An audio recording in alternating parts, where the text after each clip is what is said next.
Hello friends, आज का हमारा टॉपिक है सीरीज ऑफ फंक्शन। तो आइए शुरू करते हैं। सीरीज ऑफ फंक्शन असल में होता क्या है, पहले वो समझते हैं। आपके पास कोई भी सीक्वेंस ऑफ फंक्शन प्रोवाइड है एफ एन, जो डिफाइन है सबसेट डी ऑफ आर पे।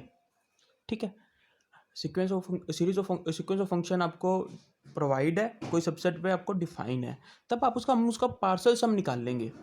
पार्सल सम असल में किस तरह कि आप उसकी पहले टर्म को एक एस वन का नाम दे दिया, सेकंड टर्म और उसकी क्या फर्स्ट और सेकंड टर्म को ऐड करके उसको एस टू का नाम दे दिया, अप टू सोन इसकी सारी टर्मों को आप इस तरह ऐड करते गए। ठीक है, तो अब आपके पास एक नया फंक्शन बन जाएगा एस एन। ठीक है, एक नई सीक्वेंस बन जाएगी जो असल में होगी क्या, वो इस तरह की दिखने वाली एक सीक्वेंस होगी। सीक्वेंस कह लो, हाँ, मतलब जो उसकी नोटेशन है किस तरह समझ लो, जो सीक्वेंस है असल में ये चीज़ होगी। ठीक है, इसको हम सीरीज ऑफ फंक्शन बोल लेंगे। जब आप जैसे आपके पास कोई भी सीक्वेंस होगी, सीक्वेंस ऑफ फंक्शन, ठीक है, जब आप उनकी सारी टर्म बाय टर्म ऐड करके एक नई फंक्शन को देखेंगे या बनाएंगे, तो उसे हम सीरीज ऑफ फंक्शन का नाम देंगे। ठीक है, एक उसको नोटेशन देंगे। अब आपके पास ये सीरीज ऑफ फंक्शन बन के आ गया। असल में अब ये तो एक तरह से सीक्वेंस ही है आपके पास, सीक्वेंस ऑफ फंक्शन।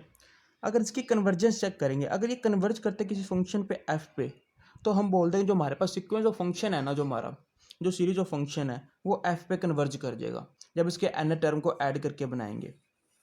ठीक है, असल में हम चेक क्या कर रहे हैं इसके अंदर कि आपके पास कोई भी एक सीक्वेंस प्रोवाइड है, सीक्वेंस ऑफ फंक्शन प्रोवाइड है, उसके आप सारे को ऐड कर रहे हो। एक्स की वैल्यू कोई पर्टिकुलर ले ली, डोमेन आपके पास जो सबसेट है उसके अंदर ले लिया, फिर उस वैल्यू पे सारे फंक्शन को ऐड कर रहे हो। उसके बाद देख रहे हो कि वो फंक्शन की वैल्यू क्या आ रही है। आपके पास रियल वैल्यू फंक्शन है, वहाँ पे पर्टिकुलर कोई ना कोई वैल्यू आएंगी। ठीक है, उन सब वैल्यू को आप सबको ऐड करोगे, उसके जो पर्टिकुलर वैल्यू बनेगी आप उसको नए फंक्शन एफ का नाम ले देंगे। वहाँ पे उस पर्टिकुलर वैल्यू, मान लो आपने एक्स के लिए, वहाँ पे पर्टिकुलर वैल्यू के लिए इस फंक्शन की वैल्यू क्या आई, कुछ भी समथिंग आ गई। ठीक है, ये चीज़ चेक करोगे। फिर उसकी कोई दूसरी वैल्यू के लिए आप यहाँ पे देखोगे वैल्यू उस आ जाएगी, या कोई इंटरवल के अंदर ही आपको ऐसा मिल जाए कि सेम वैल्यू आ जाए, तो उस चीज़ को आप एफ ऑफ एक्स बना रहे हो। तो मतलब एक आप नया फंक्शन डिराइव कर रहे हो। ठीक है, इसको थोड़ा सा और ग्राफिकली समझ देखते गए, आपको और क्लैरिफिकेशन होगी। अगर आपके पास मान लीजिए ये सीक्वेंस ऑफ फंक्शन आपके पास, सीक्वेंस ऑफ फंक्शन आपके पास ये वाली है। ठीक है, जब आप इस एन को वन लेंगे तो ये बनेगा। ठीक है, एन को टू लेंगे तो आपके पास ये वाला ग्राफ बनेगा। ठीक है, एन को थ्री लेंगे तो आपके पास कुछ ये वाला ग्राफ बनेगा, इस तरह ग्राफ बनेगा। ठीक है, ये ग्राफ बने। अब ये सारे वन पॉइंट है ना, सारे वन पे वन वैल्यू देंगे। ठीक है, आपके पास ये ग्राफ बनेंगे।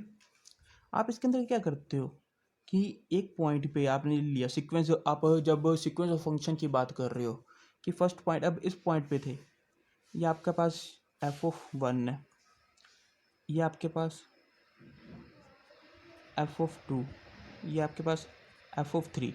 जब आप इस इंटरवल पे देखोगे, जो एफ ऑफ फोर आएगा वो आपका यानी इस तरह से जाएगा। ठीक है, इस तरह यहाँ से पास करेगा, तो आप यहाँ पे नीचे जाओगे, एक तरह से आप यहाँ जीरो पे आ जाओगे। आपके पास एफ एन फंक्शन क्या होगा, एक्स, एफ टू क्या होगा, एक्स स्क्वायर, एफ थ्री क्या होगा, एक्स क्यूब। ठीक है, अगर आपके पास कोई भी वैल्यू इसके बीच में है, ये एक्स की वैल्यू आप इनके अंदर पुट करोगे, एक तरह से आप इस पाथ से यहाँ पे नीचे आओगे, यहाँ से नीचे नीचे नीचे नीचे, एक तरह से एक्स की वैल्यू एंड पे क्या हो जाएगी, जीरो। तो एक तरह से जो आपका एफ ऑफ एक्स बनेगा वो जीरो हो जाएगा for all x belongs to one to one. ठीक है, ये चीज़ इस तरह फंक्शन आ गया। आप इस तरह की वैल्यू देख रहे हो, बस आपने उन वो पॉइंट्स की वैल्यू यहाँ पे इस फंक्शन के अंदर लिखोगे जिसके लिए ये कन्वर्जेंस होगी, आपको कोई पर्टिकुलर वैल्यू मिलेगी कि मतलब अब आप एक से बड़ी वैल्यू पुट करोगे इसके अंदर से। ठीक है, वन से बड़ी वैल्यू, एक्स की वैल्यू वन से बड़ी, तब एक यहाँ से ये ऊपर, ये अपर टर्म, ये अपर चलता जाएगा, ये अपर जाएगा और इन्फिनिटी को अप्रोच करेगा इनकी अपर वैल्यू की, तो वो आप नहीं लिखोगे। बस आपने एक तरह से क्या कर रहे हो, आपके पास नंबर ऑफ फंक्शंस आ गए। ठीक है। नंबर ऑफ फंक्शन है क्या, उनकी कलेक्शन करी और उनके अंदर एक पर्टिकुलर पॉइंट पे वैल्यू पुट करी, भी सबको ऐड करके देखा आपके पास जो नया फंक्शन बन रहा है उसका बिहेवियर कौन से पॉइंट्स पे कैसा रहेगा।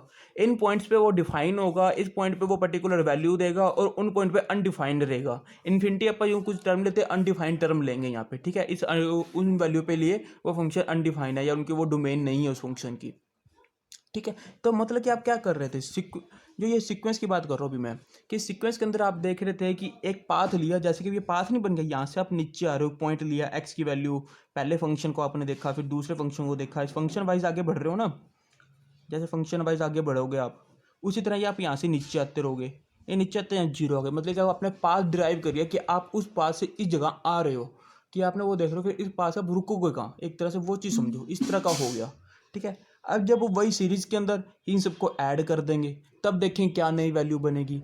आप समझ रहे हो ना इस चीज़ को, कि आप एक नया फंक्शन डिराइव कर रहे हो, कि आप क्या कर देख रहे हो कि आपके पास नंबर ऑफ फंक्शंस हैं, उनके अंदर आप थोड़ा सा अपने हिसाब से क्या नाम है तोड़ मरोड़ के चेक कर रहे हो कि आपके पास नए फंक्शन इसके क्या बन सकते हैं, ठीक है। चलो अब आगे बढ़ते हैं, जहाँ तक मुझे लगता है क्लियर हो जाना चाहिए आपको कि सीक्वेंस और सीरीज असल में होती क्या है। अब बात करते हैं यूनिफॉर्म कन्वर्जेंस की। यूनिफॉर्म कन्वर्जेंस असल में क्या है, अब सीरीज के अंदर आप उससे पहले पार्शियल सम निकालोगे, कि पार्शियल सम आपके पास क्या आएगा, पार्शियल सम जब आप निकालोगे वो किस में कन्वर्ट हो जाएगी, वो आपके एक सीक्वेंस के अंदर कन्वर्ट हो जाएगी, ठीक है, सीक्वेंस के अंदर कन्वर्ट हो जाएगी। और उसके आपको पता है यूनिफॉर्मली कन्वर्जेंस क्या होता है, कि आपको एक नेचुरल नंबर मिलेगा सच दैट वो उसके अंदर आप कोई भी एक्स ले लीजिए, एक आपको कंडीशन मिलेगी उसके अंदर दोनों डिफरेंस लेस देन होगा, तो वही चीज़ है वो यहाँ पे आप यूज़ कर देना, तो वो चीज़ आप हो जाएगी, वो अपनी सीरीज़ के अंदर सेम काम करेगी। आप उसको एक तरह सीरीज़ के अंदर देखना, पार्शियल सम बना के आप उसको सीरीज में कन्वर्ट करोगे और वहाँ से चेक करोगे, ठीक है। अब बात आती है कोची क्राइटेरिया की।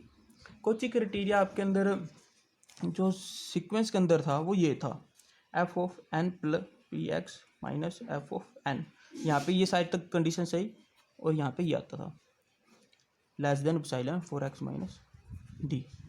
सीरीज के अंदर क्या है, अब सीरीज के अंदर यहाँ पे देखोगे f of n plus p, आपके असल में क्या होगा, कुछ टर्मों का जोड़ होगा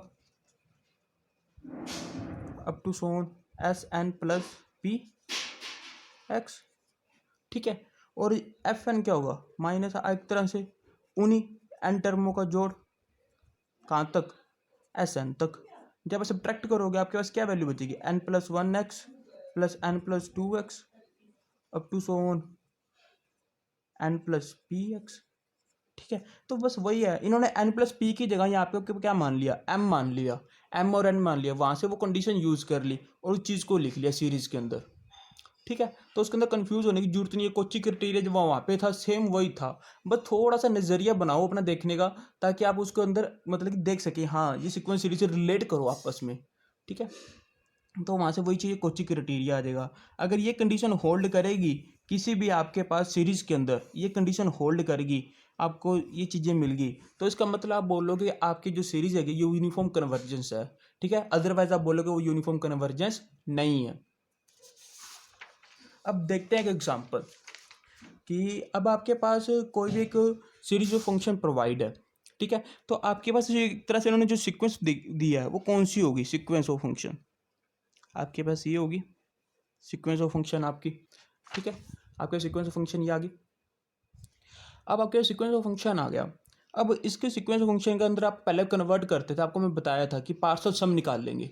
पार्शियल सम पहले u1x क्या होगा, n की वैल्यू 1 पुट कर ली, ये टर्म जीरो होगी, ऊपर जीरो बना, तो ठीक है ये आ गई। फिर u2 up to Son un निकाला, ठीक है, un निकाला। उसके बाद आप सीरीज में कन्वर्ट करने के लिए क्या करते थे, सबको ऐड करते थे, सबको ऐड कर दिया, ये टर्म से पहले ये टर्म कैंसिल आउट हो जाएगी, फिर ये टर्म, फिर यहाँ से कोई टर्म आएगी उससे कैंसिल आउट हो जाएगी, तो ये टर्म भी वहाँ से कैंसिल आउट हो जाएगी, आपके पास सिर्फ ये टर्म बचेगी, ठीक है। इस टर्म को एज इट इज लिख दिया, मतलब कि आपके पहले जो एन टर्मों का जोड़ था वो ये बना, ठीक है। अब आपने जो आपके सीरीज थी उसको सीक्वेंस के अंदर कन्वर्ट कर लिया।